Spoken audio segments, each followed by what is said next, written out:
With the blessings of Patriji, with the blessings of Swarnmala Didi,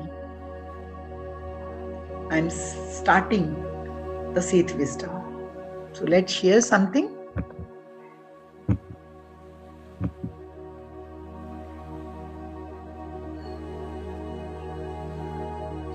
सबसे पहले friends, हमें दो बातें जाननी होंगी.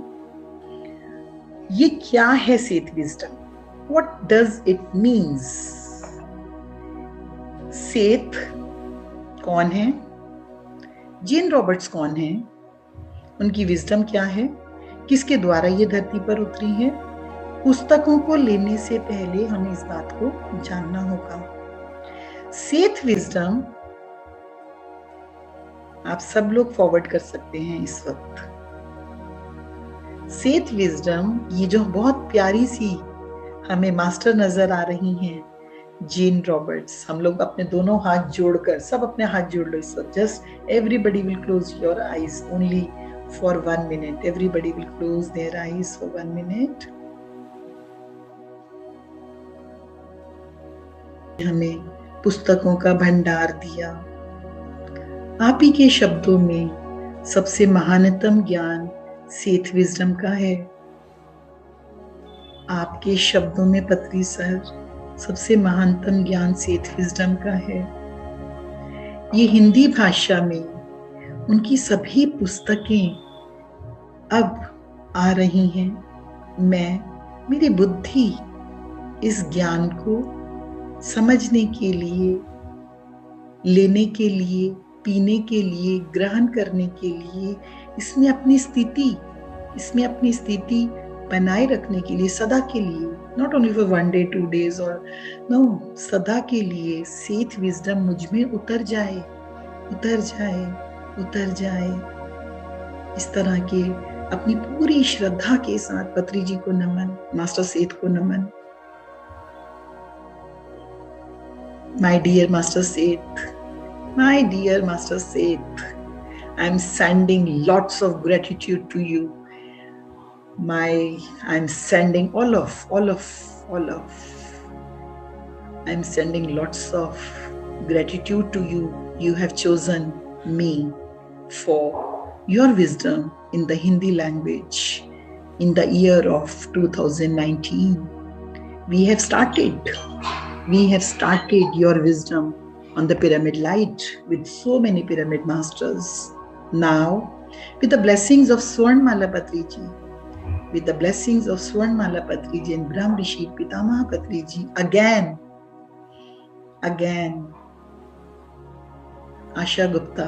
Dr. Asha Gupta is starting the wisdom, the Seth wisdom. His all the books in Asha Foundation. Thank you so much. अपनी अपनी आंखें खोल दीजिए. Be ready with that. तथास्तु. यहाँ समझते हैं. अब आगे दोस्तों चलते हैं.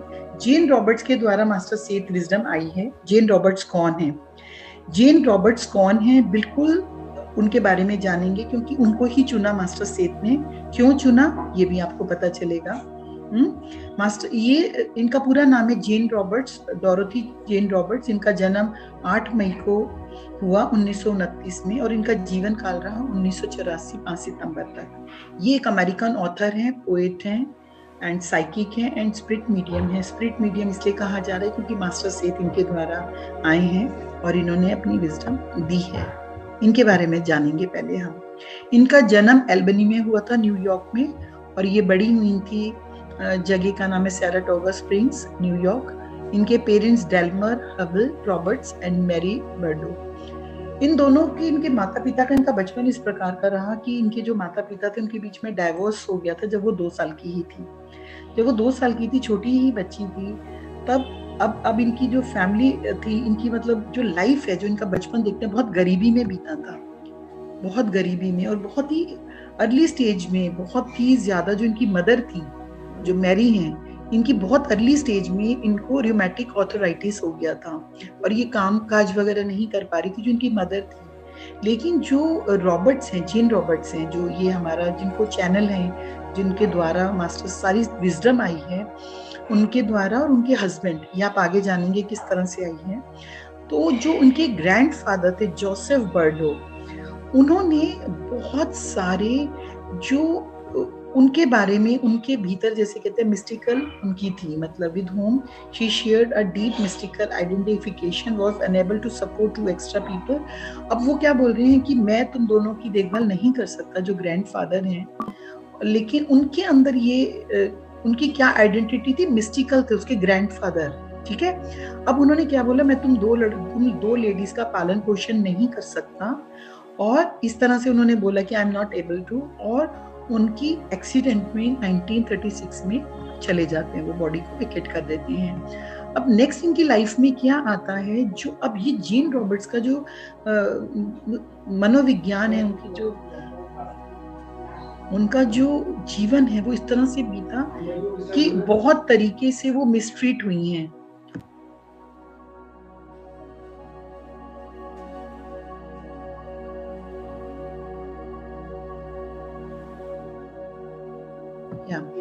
सो यहाँ पे इनका ये देखा गया है कि इनको ना बहुत बुरी तरह से इनकी जो लाइफ थी बहुत बिल्कुल अच्छी नहीं थी, बहुत ही जिसे कहते हैं कि एब्यूज एंड इनको बहुत ज़्यादा एक बीमार, थायराइड ग्लैंड्स, इनकी आंखें बहुत कमज़ोर हो गई, इनकी जो चश्मा आप इनकी फोटोग्राफ्स में भी देखेंगे बहुत स्ट्रॉन्ग ग्लासेस पहनती थी, और लेकिन ये ना चर्च में जाया करती थी, कैथोलिक इसमें, और इनका जो पालन पोषण हुआ था वहाँ की ऑर्फनेज में हुआ था, क्योंकि वहाँ ग्रैंडफादर ने मना कर दिया था। तब आप कल्पना करो कि किस तरह की एक इनकी मानसिकता रही होगी। तो यहाँ पे अब यहाँ पे न्यूयॉर्क की बात की जाती है कि जब इनकी मदर को हॉस्पिटलाइज कराया जाता है तो प्रिस्ट आया करते थे इनके घर पे, बिकॉज इनका पालन पोषण उन्हीं के द्वारा होता था। तो इनकी जो चीज़ थी, इनके बिलीफ सिस्टम बहुत ज़्यादा चर्च के संग जुड़े हुए थे, इनके जो बिलीफ सिस्टम्स थे बहुत ज़्यादा चर्च के संग थे, एंड ये चर्च में जाया भी करती थी, और उन सब के बीच में इनका हुआ है, तो जो इनके हम बारे में बोलेंगे। अब यहाँ पे ये देखते हैं इनकी आगे की लाइफ देखते हैं। जब ये 16 साल की, उनको जॉब करना था आपको, हाँ, जब ये 16 वर्ष की होती हैं तो ये एक वैरायटी स्टोर में काम करना शुरू कर देती हैं, जो कि इनका पहला काम था। जब वो जॉब पे जाया करती थी कि अपना वो जॉब, स्कूल भी जा रही हैं, जॉब भी कर रही हैं, और उसके स्कूल्स के बाद में इन्होंने कुछ कॉलेज भी किया है 1947 से 1950 तक, और इनको तब पोएट्री स्कॉलरशिप मिलती है, जो बोलते हैं हम ये she is a poet, she is a poet's. तो यहाँ पे इनको मिलता है जब ये 19 ईयर्स की हैं, तो अब इस तरह का रहता है। और उसी उम्र में इनके ग्रैंडफादर जो पहले थे, जो मैंने इनकी डेथ की बात की, इनकी डेथ होती है। अब इस समय यहाँ पे जेन रॉबर्ट्स की लाइफ में एक मेल आते हैं जिनका नाम था वॉल्ट जे। सो उनके संग इनकी डेटिंग स्टार्ट होती है, फ्रेंडशिप होती है, और उसके बाद ये घर से चली जाती हैं। Together they went to the west coast by motorcycle to see Jane's father, who had also come for a broken home. उसके father आ रहे हैं because they divorced थे। Father who had also come for a broken home, उसके father आ रहे हैं because they divorced थे। तो यहाँ पे इस तरह से आती है, और वो अब इस व्यक्ति से शादी कर लेती हैं। यहाँ पे अब ये हो रहा है कि जब 1954 में ये पार्टी में जाती हैं, और यहाँ पे अब इनके ये वाले जो हस्बैंड है रॉबर्ट्स, आपने नाम सुना होगा, रॉबर्ट्स बोल रहे हैं, ये इनको मिलते हैं, और इनको देखते ही इनको ऐसा लगता है कि जैसे देखती हैं, उनके शब्द हैं यहाँ पे, just look at him and said look, I am leaving Walt and I am going to live by myself, और I am going to live with you, so just let me know. Eventually the two left town together and Jane filed with divorce. अब Jane भी यहाँ पे divorce कर रही है, और ये जो व्यक्ति इन्हें रॉबर्ट्स मिलते हैं, अब ये इनके साथ अपनी दूसरी जर्नी शुरू कर रही हैं। यहाँ पे अब ये है, ही इज द पर्सन। अब जब चैनलिंग होती थी मास्टर सेठ की, तो जेन रॉबर्ट्स को चैनलिंग होती थी, और ये जो इनके हस्बैंड हैं साथ में बैठा करते थे, वो लिखा करते थे। Are you getting? अब इनका जो हाउस है वो आज भी मास्टर सेठ का एल्मीरा न्यूयॉर्क में आज भी वो हाउस है, जिसमें इनका पूरा ये कार्य होता है, सेठ विजडम का, मास्टर सेठ के द्वारा जितनी भी पुस्तकें, हेड ऑफिस इनका आज वही है जहां इनका ये वाला घर है न्यूयॉर्क में। ओके, सो इस तरह से करके हुआ। अब यहाँ पे आ जाते हैं, अब इनके बारे में अगर हम आगे चलते हैं तो इस तरह से इनकी लाइफ गुजरती है। अब इनको सबसे पहला जो एक्सपीरियंस होता है वो सेथ मटेरियल में आया है। सेथ मटेरियल में हम इसी से आरंभ करेंगे। द कमिंग ऑफ सेथ इनकी पहली पुस्तक है, और ये जो सेथ मटेरियल है इसमें अलग अलग टॉपिक्स हैं। वो टॉपिक्स अब इनको प्रिंट करवाने के लिए, इनको ये प्रिंट करवाने के लिए कोई भी हाँ नहीं करता है कि ये सब क्या है, कोई स्प्रिट आई आपको बता के चली गई। अब इस तरह का कैसा, आज से सोचो कितने वर्ष पहले की बात है, आज की बात नहीं है ये।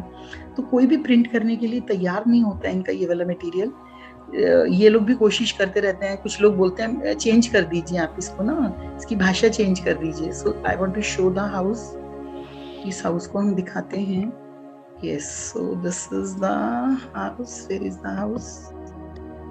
This is the house. 12 number, ये वाला हाउस है।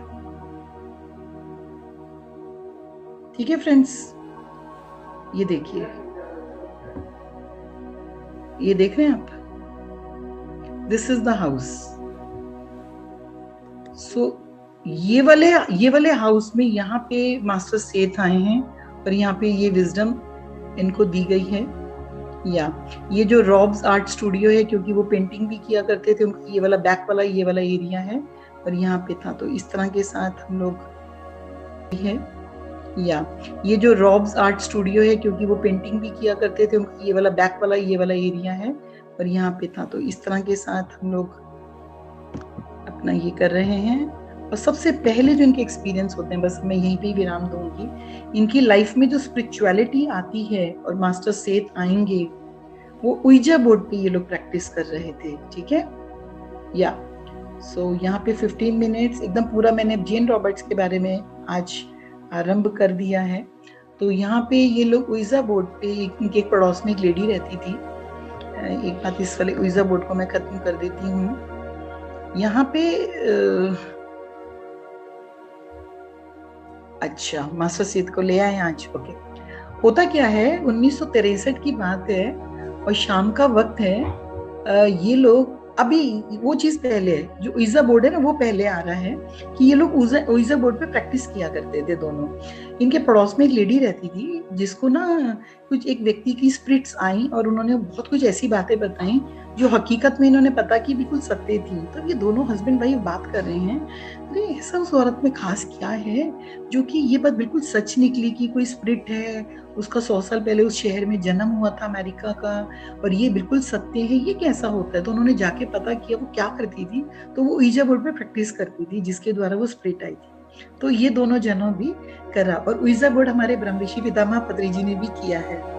मिसेस पत्री जी ने मुझे बताया था कि हम लोग भी दोनों जने उइजा बोर्ड किया करते थे, मिसेस पत्री जी एंड पत्री sir.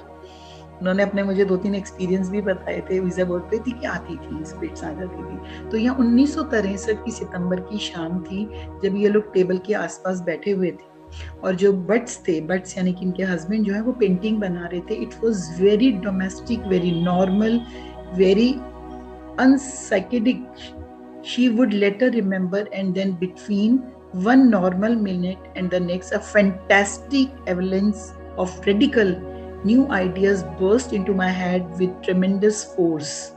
It was as if the physical world were really tissue paper thin, hiding infinite dimensions of reality, and I was flung through the tissue paper with a huge ripping sound. When she came to, Roberts found herself scrawling the title of this odd batch of notes, The Physical Universe as Idea Construction. Got it? एक हवा का झोंका आया, उनको tissue paper की तरह उड़ाकर ले गया, उड़कर चला गया। वो जब वापस आया तो उन्होंने इस तरह से देखा कि क्या आइडिया है इस फिजिकल यूनिवर्स का। This is an idea of construction. जैसे आप लोगों को आइडिया है कि हम पिरामिड बनाते हैं, आइडिया हो, तो ये फिजिकल यूनिवर्स जो बनी हुई है, पूरी सृष्टि का जो उद्गम है, ये जो पूरी सृष्टि का आरंभ है, ये आइडिया है किसी का।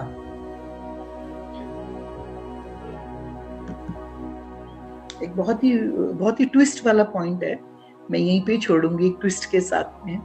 इस सब्जेक्ट को यहीं छोड़ रही हूँ दोस्तों, यहीं छोड़ रही हूँ। और अब आप सोच के ये देखोगे कि इस तरह से मास्टर सेथ आ जाते हैं। मास्टर सेथ ये लोग उइजा बोर्ड पे करेंगे और मास्टर सेथ आ रहे हैं, किस तरह से उन्हें नजर आ रहे हैं, वो सब अब जब मैं शुरू करूंगी तब बोलूंगी। आज का एक बहुत ही विशेष दिन है, सबको आना है, सबको कुछ ना कुछ अपना शेयर करना है। पत्री जी के लिए कविता, कहानी, लेकिन हमने सेठ विजडम शुरू कर दी है। मास्टर सेठ को हम ले आए हैं कि मास्टर सेठ, यस,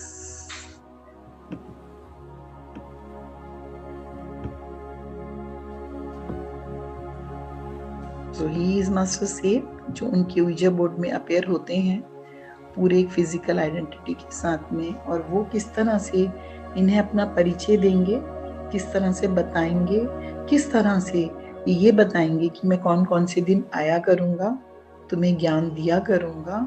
सब बातें हम करेंगे अपने सेठ विजडम में एपिसोड 1 में। Thank you, thank you, thank you.